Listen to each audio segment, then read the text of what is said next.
Hey y'all, welcome back to another video. It's been a very full spring here at Wild East Farm with the gardens as bountiful as ever.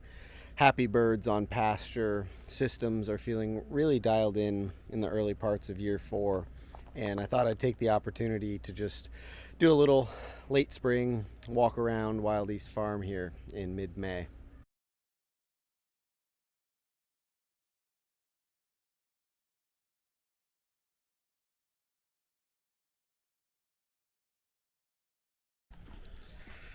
Our south gardens were planted primarily to longer term transplanted spring crops, brassicas, a bit of celery and chard, fennel and garlic.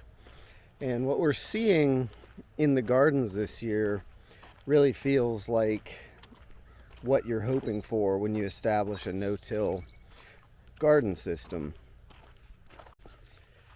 We've been extremely happy with the gardens really ever since we began here, but entering their 4th season, the crops and the soil and the yields that we're getting have just been astronomical. I have been feeling like every harvest that we've had recently, whatever I'm picking, it feels like it's the best of that crop that I've ever seen in my life.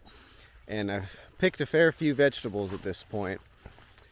Garlic patch is doing really well, and something that has stood out this spring in the gardens and across the farm is how well we've withstood what has been a historic drought. In our region and many, really across the entire country, we're experiencing the driest year to date on record. So over 130 years of recording weather data, and this period from January 1st to today is the driest that they've ever seen since taking that information. And as you can see, the gardens don't seem to mind one bit. Also entering year 4, it's been a joy to watch some of the perennial systems really take over and establish in ways that can be challenging to envision fully when you're planting little saplings and bare root plugs and cuttings. But this is a little area I really like just for beauty and fun. Mock orange. We harvest elder off of these plants that were planted in a little drainage ditch.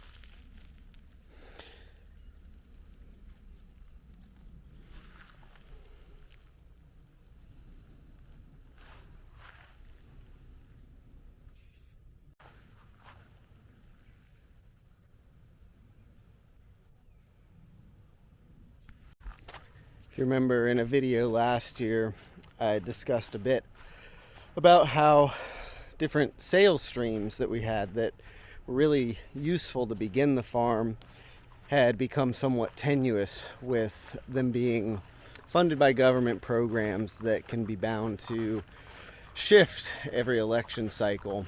And what we did entering this year was planned and began a larger CSA program. So last year we piloted our first ever CSA of the farm, 2 seasons, about 20 members per season, just to test out the systems, figure out how it fits within the infrastructure and the routine of our existing farm days.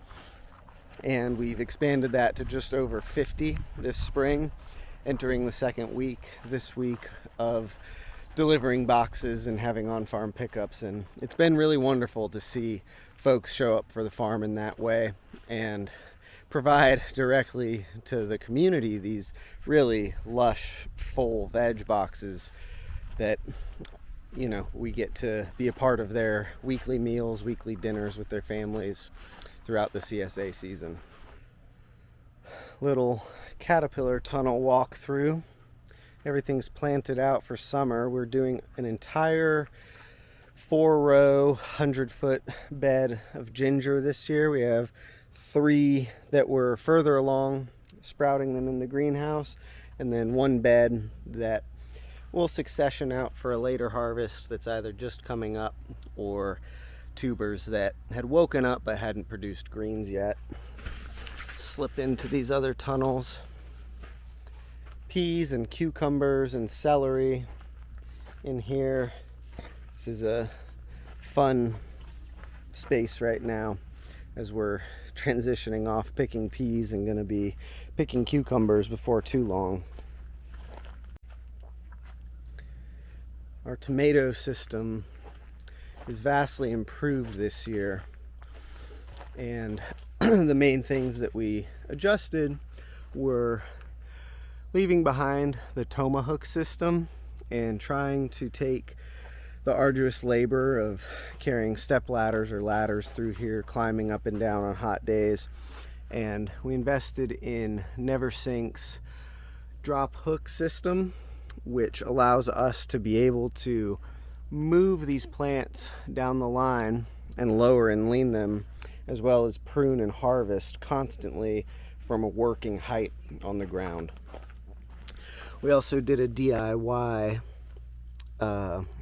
installation of what is equivalent to what you can buy on the market, these little wickets, and these are just much cheaper and seem to be able to serve the same function. This is actually what we did at the previous farm that I managed. But the idea is that once we're lowering and leaning and this stem is swaying down towards the ground, instead of the stem touching the ground and potentially getting fruit dirty or becoming a vector for disease with that stem to ground contact, this wicket will keep the plant nice and elevated before it swoops back up, keeping fruits clean and plants healthy throughout the entire season.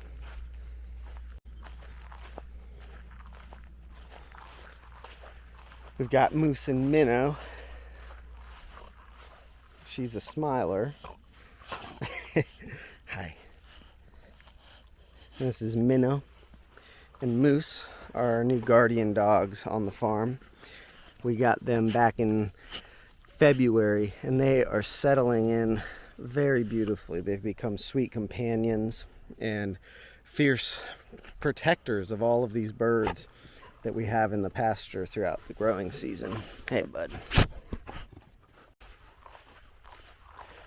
The Northfield perennials continue to put on serious growth. Again, even despite this historic drought, you can see pear trees just starting their spring growth, putting on 2-3 feet. Hazelnuts growing vigorously. Apples, I've counted hundreds of individual apple fruits this year growing on trees. Very exciting times. Feels like entering year 4 here. We've put in a lot of that equity that comes with designing and planting and early maintenance of these longer term systems, and are now entering into the phase where we're going strictly into routine annual maintenance and mostly harvesting. You can see this apple tree that was just a little 3-foot whip 3 years ago is now bearing fruit. Apples, blackberries, hazelnuts, and first batch of broilers getting ready for processing this week.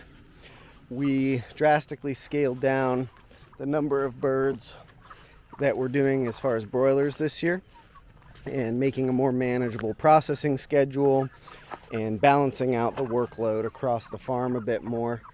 So we're doing half batches as compared to last year, about 300 per batch, which has really impressively shaved back the labor on this enterprise and giving more space to the birds. You can see they're hunkering down under their shelter for shade. It's a bit hot right now, but they have access to all of this nice spring growth. And moving southward in the pasture, this is the impact they leave behind.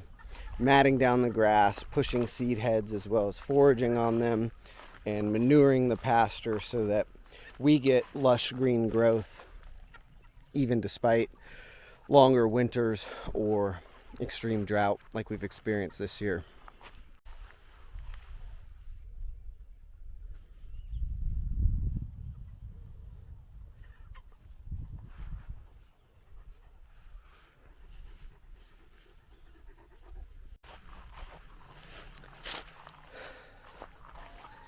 Happy layer hens. Hey ladies. Calvin the rooster, keeping watch over his group. And I've been extremely happy with our eggmobile design this year.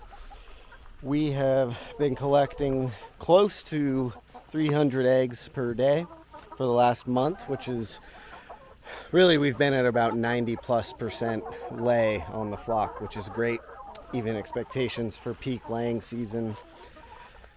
She's holding up really good.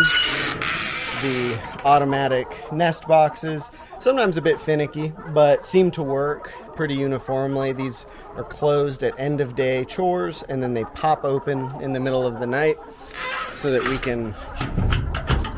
we don't have to come down here to open them bright and early before dawn. And then we're collecting eggs outside of the coop with these nice rollaway nest boxes. And it's been fun learning not only on the egg collection and packing, but also observing differences in how this quantity of laying hens interacts with pasture, takes forage as it compares to broilers and turkeys and some of the other poultry that we have been running here for years now.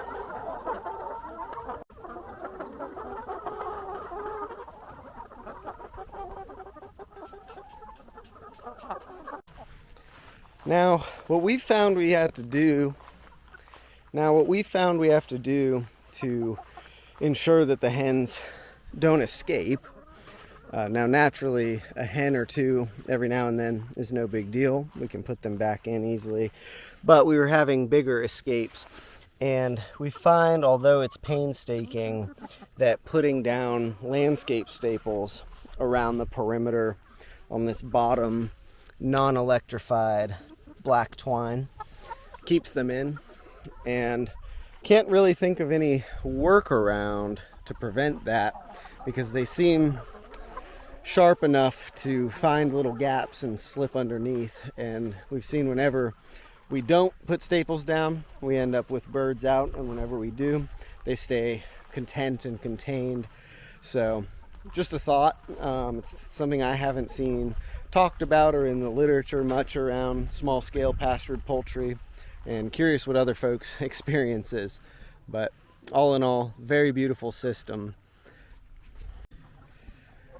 I've been doing the majority of the labor on the daily moves and collection and packing for the layers to figure out the systems and dial things in to be as efficient as possible. And what I found is that myself, as one person, management of 300 laying hens, including every other day moves of the eggmobile and their fencing, daily collections, and twice weekly packing, I can do all of that work in about 5 hours myself.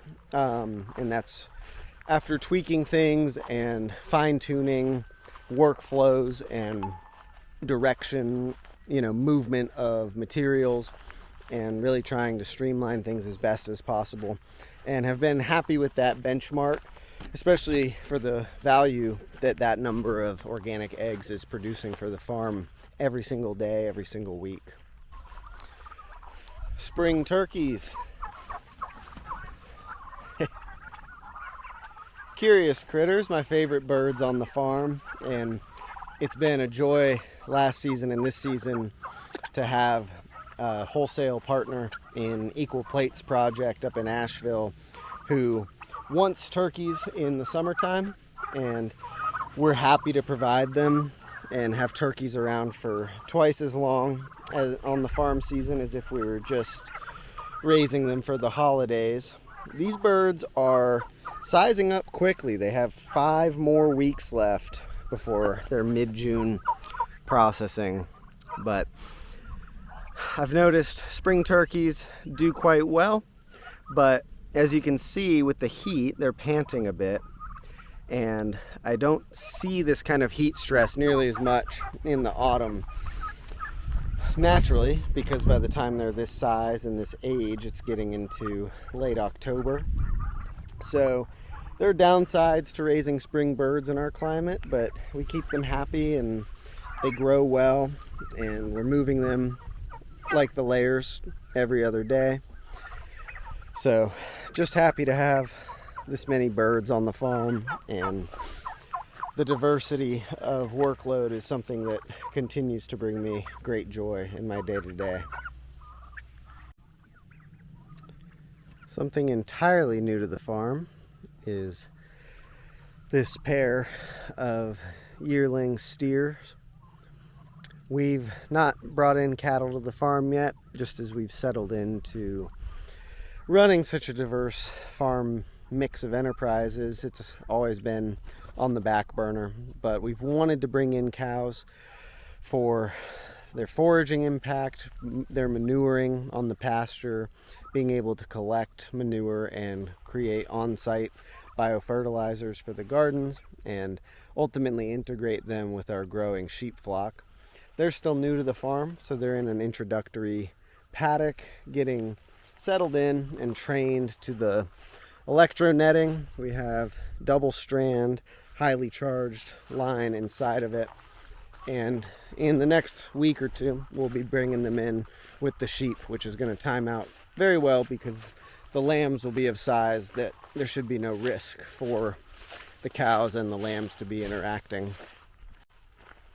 We had our most successful lambing season that we've ever had on the farm.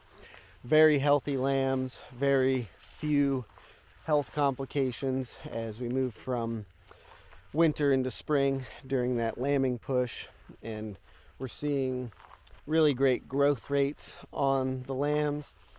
Healthy animals bonded to their mothers. We do have one bottle baby that we've been feeding twice daily now for quite some time.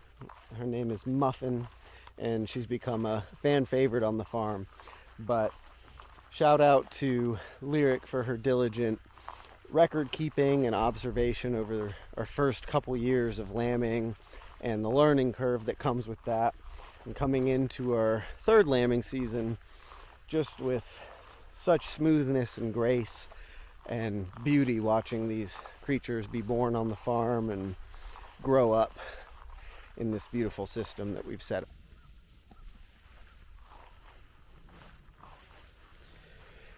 You can see the lambs have a bit different coloration than these grown sheep, and that's because we brought in a new breed of ram. We don't have a ram on the farm, but we've been bringing in different genetics from different farms over these years with a new ram each season. And we have neighbors just about 15 minutes away with a St. Croix ram, which has really great southern heat and humidity adapted genetics, very parasite resistant, and of course this beautiful mottled brown coloration when mixed with the Katahdin.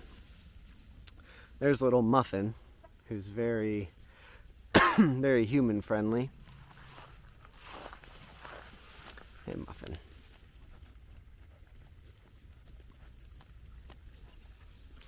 Starting to transition from milk to grass.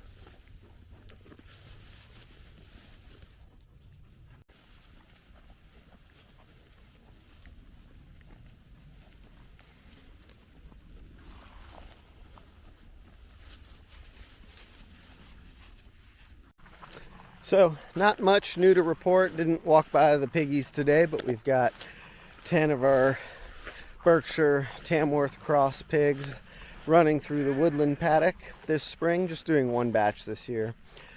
But thought it was a good time of year to just do a quick farm tour, talk about some things. It's been an absolutely astonishingly bountiful and smooth spring. A lot of hard work, of course, but with the way that we've set the rhythm up of the year, I can already feel the workload waning a bit from peak spring where everything is happening all at once to a bit more stable of a rhythm, transitioning into summer crops, and before we know it, getting into our midsummer poultry break where we have over 2 months with no turkeys and no broilers on pasture.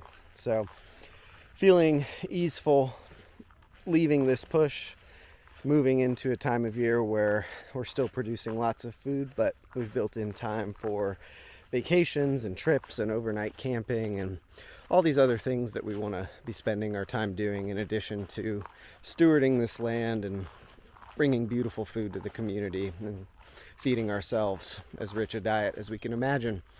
Thank you so much for watching another video. Please leave a comment, like, and subscribe to the channel if you haven't already, and we'll see you next time.